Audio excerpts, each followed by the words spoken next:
حکایت سعدی، غریب اور بہشت۔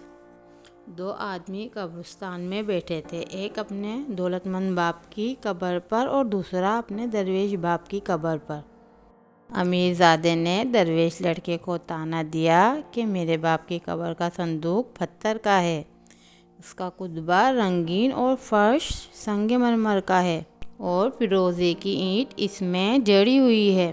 اس کے مقابلے میں تیرے باپ کی قبر کیسی خستہ حال ہے کہ 2 مٹھی مٹی اس پر پڑی ہے اور 2 اینٹیں اس پر رکھی ہے۔ درویش زادے نے جواب دیا، یہ درست ہے، لیکن یہ بھی تو سوچو کہ قیامت کے دن جب مردے قبروں سے اٹھائے جائیں گے، اس سے پہلے کہ تیرا باپ بھاری پتھروں کے نیچے جنبش کرے، میرا باپ بہشت میں پہنچا ہوگا۔